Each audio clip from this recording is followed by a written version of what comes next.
Hello my dear students, welcome to our Easy Class YouTube channel.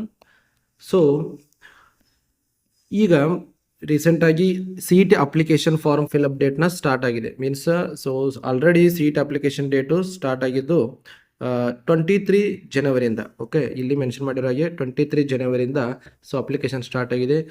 K C E T application form ತುಂಬೋದು science ವಿದ್ಯಾರ್ಥಿಗಳಿಗೆ ಬಹಳನೇ important ಅಂತ ಹೇಳಬೇಕಾಗುತ್ತೆ. ಯಾಕಂದರೆ most of courses ಆಗಿರ್ಬೋದು, almost engineering, ಆಮೇಲೆ ನೆಕ್ಸ್ಟ್ ಬರುವಂತಹ ನರ್ಸಿಂಗ್ ಆಗಿರ್ಬೋದು, ನೆಕ್ಸ್ಟ್ ಫಾರೆಸ್ಟ್ರಿ ಆಗಿರ್ಬೋದು, B S C agriculture, B S C horticulture, number of B pharmacy, D pharmacy ಆಗಿರ್ಬೋದು, ವೆಟರ್ನರಿ.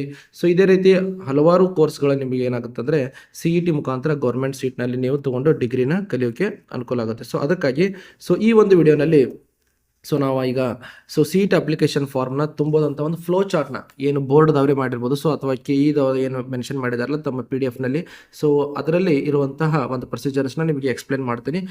ಆಮೇಲೆ ಇನ್ನೊಂದು ವಿಡಿಯೋ ಮಾಡಿ ನೀಟಾಗಿ ಅಪ್ಲಿಕೇಶನ್ ಫಿಲ್ ಮಾಡೋದನ್ನು ಡೈರೆಕ್ಟಾಗಿ ನಿಮಗೆ ವಿಡಿಯೋ ಮಾಡಿ ಸೆಂಡ್ ಮಾಡ್ತೀನಿ. ಓಕೆ, ಈಗ ಏನಿದೆ ಫಸ್ಟ್ ಪಾಯಿಂಟಲ್ಲಿ ಅಂತಂದರೆ registration and filling application online payment of fees for CET 2025. It start from application 23/1/2025 ಅಂದರೆ ಜನವರಿ 23 ಸ್ಟಾರ್ಟ್ ಆಗಿದೆ. Okay, last date of filling online ಇದು 18th to 2025 ಅಂತಂದರೆ ಫೆಬ್ರವರಿ 18 ತನಕ ನಿಮಗೆ ಟೈಮ್ ಇದೆ.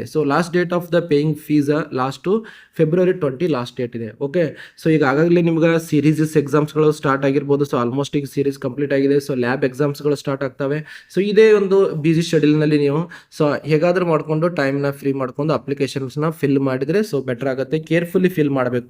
ಅದೇ ರೀತಿ ನಿಮಗೆ ಇದರಿಂದ ನಂಬರ್ ಆಫ್ ರಿಸರ್ವೇಷನ್ಸ್ ಇರ್ತಾವಲ್ಲ, ಅದಕ್ಕಾಗಿ ಅಪ್ಲೋಡ್ ಮಾಡುವಾಗ ಅದು ನಿಮ್ಗೆ ಕೇರ್ಫುಲ್ಲಿ ಏನು ಮಾಡಬೇಕು. ಓಕೆ, ಫಸ್ಟ್ ಏನಿದೆ ಫ್ಲೋ ಚಾರ್ಟ್ನಲ್ಲಿ ನೀವು ಕೆ ಇ ವೆಬ್ಸೈಟ್ನಲ್ಲಿ ಹೋಗಿ ಲಾಗಿನ್ ಆಗಬೇಕಾಗುತ್ತೆ. ಕೆ ಇ ವೆಬ್ಸೈಟ್ನಲ್ಲಿ ಹೋಗಿ ಲಾಗಿನ್ ಆಗೋಕ್ಕೆ ಈ ಒಂದು ವೆಬ್ಸೈಟ್ನ ನೀವು ಯೂಸ್ ಮಾಡ್ಕೊಂಡ್ರೆ ಹೋಗುತ್ತೆ.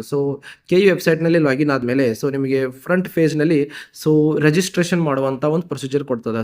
ನೀವು ಆಲ್ರೆಡಿ ರಿಜಿಸ್ಟರ್ಡ್ ಇದ್ದರೆ ಲಾಗಿನ್ ಆಗ್ಬೋದು. ಆಲ್ಮೋಸ್ಟ್ ನೀವು ನ್ಯೂ ಯೂಸರ್ಸ್ ಇರ್ತೀರಾ. ರಿಜಿಸ್ಟ್ರೇಷನ್ ನೀವು ಮಾಡಿಕೊಂಡೆ ನೀವು ನೆಕ್ಸ್ಟ್ ಪ್ರೊಸೀಜರ್ ಮಾಡ್ಬೋದು. ಅದಕ್ಕಿಂತ ಮುಂಚೆ ನೀವೇನೇನೋ ಒಂದು ಡಾಕ್ಯುಮೆಂಟ್ಸ್ಗಳನ್ನ ರೆಡಿ ಮಾಡ್ಕೋಬೇಕಂತ ಕೊಟ್ಟಿದ್ದಾರೆ. 10th marks card for the registration ನಂಬರ್ನ ಎಂಟರ್ ಮಾಡೋಕ್ಕೆ, ಆಮೇಲೆ scanned image of a photographer, signature of JPG ಫೈಲ್ದಲ್ಲಿ ಇರಬೇಕು. ಮೀನ್ಸ್ 50 KB ಲೆಸ್ ಇರುವಂಥ ನಿಮ್ಮ ಫೋಟೋದ ಬ್ಯಾಕ್ಗ್ರೌಂಡು ವೈಟ್ ಇರಬೇಕಾಗುತ್ತೆ ಆಲ್ಮೋಸ್ಟು.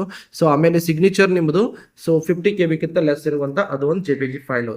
ಆಮೇಲೆ ಇನ್ನೊಂದು ರೆಡಿ ಮಾಡ್ಕೊಳ್ಬೇಕಾಗಿದ್ದು ನಿಮ್ಮ ಕಾಸ್ಟ್ ಸರ್ಟಿಫಿಕೇಟ್ ಆಗಿರ್ಬೋದು, ಇನ್ಕಮ್ ಸರ್ಟಿಫಿಕೇಟ್ಸ್ ಆಗಿರ್ಬೋದು, ಅದೇ ರೀತಿ ಸ್ಟಡಿ ರಿಲೇಟೆಡ್ ಇರುವಂಥ ಗ್ರಾಮೀಣ ಸರ್ಟಿಫಿಕೇಟ್ಸು, ಆಮೇಲೆ ಕನ್ನಡ ಮೀಡಿಯಮು ಇವೆಲ್ಲ ನಿಮ್ಮ ಕಡೆ ಇರಬೇಕಾಗತ್ತೆ ಈ ಒಂದು ಅಪ್ಲಿಕೇಶನ್ ಹಾಕೋವಾಗ. ಆಮೇಲೆ ಎಲ್ಲ ಥರದ್ದು ರಿನ್ಯೂವಲ್ ಆಗಿರ್ತಕ್ಕಂಥ RD ನಂಬರ್, ಕಾಸ್ಟ್ ಆಗಿರ್ಬೋದು, ಇನ್ಕಮ್ ಸರ್ಟಿಫಿಕೇಟ್ನ ನೀವು ರೆಡಿ ಮಾಡ್ಕೊಂಡು ಇಟ್ಕೊಳ್ಬೇಕು. ಓಕೆ, ಇದು ಅಪ್ಲಿಕೇಶನ್ ಫಾರ್ಮ್ ಓಪನ್ ಮಾಡಿದ್ಮೇಲೆ proceed to registration for new user ಅಂತ ಕೊಡುತ್ತೆ. ಅಲ್ಲಿ ನೀವು ನ್ಯೂ ಯೂಸರ್ನ ಫಿಲ್ ಮಾಡಿದ್ಮೇಲೆ ಅಲ್ಲಿ ನಿಮಗೆ SLC ಮಾರ್ಕ್ಸ್ ಆಗಿರ್ಬೋದು, SLC ರಿಜಿಸ್ಟ್ರೇಷನ್ ನಂಬರ್ ಮೇಲೆ ರಿಜಿಸ್ಟರ್ ಮಾಡ್ಕೊಂಡು ಅಲ್ಲಿ ಬೇಕಾಗಿರುವಂತಹ ಡಾಕ್ಯುಮೆಂಟ್ಸ್ ಅಥವಾ ನೀಡೆಡ್ ಏನು ಪಾಯಿಂಟ್ಸ್ಗಳೆಲ್ಲ ನೀವು ಫಿಲ್ ಮಾಡ್ಕೊತ ಬರಬೇಕು. ಅದರಲ್ಲಿ ರಿಜಿಸ್ಟ್ರೇಷನ್ ಫಾರ್ಮ್, ಆಮೇಲೆ ಮೊಬೈಲ್ ನಂಬರ್ ಆಗಿರ್ಬೋದು, ನೀವು ಪಾಸ್ವರ್ಡ್ನ ಕ್ರಿಯೇಟ್ ಮಾಡ್ಕೋಬೇಕಾಗತ್ತೆ.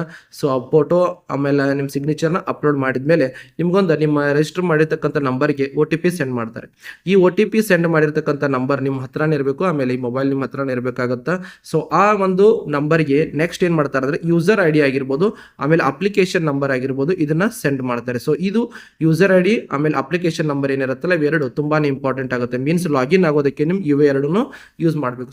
ಇವೆ ಎರಡು ಏನಾಗುತ್ತೋ ಅದೇ ಸ್ಕ್ರೀನ್ ಮೇಲೆ ಡಿಸ್ಪ್ಲೇ ಆಗುತ್ತೆ. ನೀವು ಅಲ್ಲೇ ಫೋಟೋನ ತಗೊಳ್ಬೋದು, ಅಥವಾ ನಿಮ್ಮ ಮೊಬೈಲ್ ಮೇಲೆ OTP ಬಂದು ಅದರಲ್ಲಿ ಮೆಸೇಜ್ ಬರುತ್ತಲ್ಲ ಅದನ್ನ ನೀವು ಸೇವ್ ಮಾಡಿ ಇಟ್ಕೊಳ್ಬೋದು. ಓಕೆ, ಬರೆದಿಟ್ಕೊಂಡ್ರೆ ಬೆಟರ್ ಅಂತ ಹೇಳ್ಬೋದು. ಓಕೆ, ಆಮೇಲೆ ಲಾಗಿನ್ ಆದಮೇಲೆ ರಿಜಿಸ್ಟರ್ಡ್ ಯೂಸರ್ಸ್ ಮೇಲೆ ಲಾಗಿನ್ ಆದಮೇಲೆ ಯೂಸರ್ ID ಮತ್ತು ಪಾಸ್ವರ್ಡ್ನ ಯೂಸ್ ಮಾಡ್ಕೊಂಡು ಅಪ್ಲಿಕೇಶನ್ ಡೀಟೇಲ್ಸ್ನ ನೀವೆಲ್ಲ ಕಂಪ್ಲೀಟ್ ಮಾಡಬೇಕಾಗುತ್ತೆ. ಅಪ್ಲಿಕೇಶನ್ ಡೀಟೇಲ್ಸ್ನ ಟ್ಯಾಬ್ ವೈಸ್ ಏನೇನು ತೋರಿಸುತ್ತಲ್ಲ, ಒನ್ ಆಫ್ಟರ್ ದ ಅದರ್ ಆಗಿರ್ಬೋದು, ನಿಮ್ಮ ಜನರಲ್ ಡೀಟೇಲ್ಸ್ ಆಗಿರ್ಬೋದು, ನಿಮ್ಮ ಅಡ್ರೆಸ್ ಆಗಿರ್ಬೋದು, ಕಾಸ್ಟ್, ಇನ್ಕಮ್ ಆಗಿರ್ಬೋದು, ರಿಸರ್ವೇಷನ್ಸ್, ಎಲಿಜಿಬಿಲಿಟಿಗಳಾಗಿರ್ಬೋದು, ಅವನ್ನೆಲ್ಲ ಪ್ರಾಪರ್ಲಿ ಫಿಲ್ ಮಾಡ್ಕೊಳ್ಬೇಕು.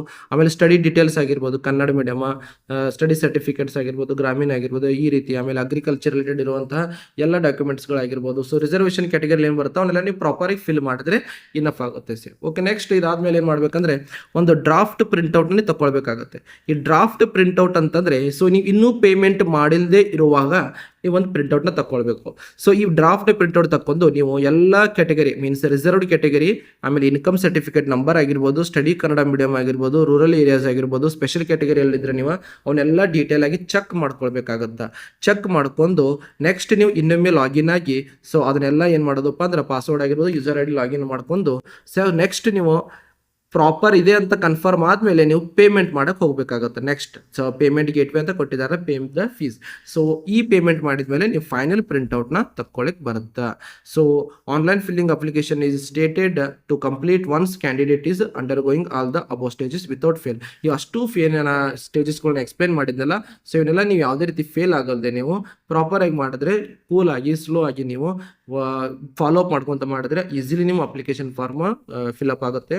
ಸೊ ಏನಾದರೂ ಡೌಟ್ಸ್ ಇದ್ರೆ ನಮ್ಗೆ ಕಮೆಂಟ್ ಮಾಡಿ. ಸೊ ನೆಕ್ಸ್ಟ್ ವಿಡಿಯೋನಲ್ಲಿ ನಾವು ಇದಕ್ಕೆ ಬೇಕಾಗಿರುವಂಥ ವಿಡಿಯೋ ಮೂಲಕ ಏನು ರಿಜಿಸ್ಟ್ರೇಷನ್ ಹೆಂಗೆ ಮಾಡೋದು, ಅಪ್ಲಿಕೇಶನ್ ಹೆಂಗೆ ಹಾಕೋದು, ಅದನ್ನು ಇವನ್ನೆಲ್ಲ ನಾನು ಎಕ್ಸ್ಪ್ಲೇನ್ ಮಾಡ್ತೀನಿ. ಓಕೆ, ಸೊ ನಿಮ್ಗೆ ಏನಾದ್ರು ಡೌಟ್ಸ್ ಇದ್ರೆ ಕಮೆಂಟ್ ಮಾಡಿ. ಓಕೆ, ಬಾಯ್.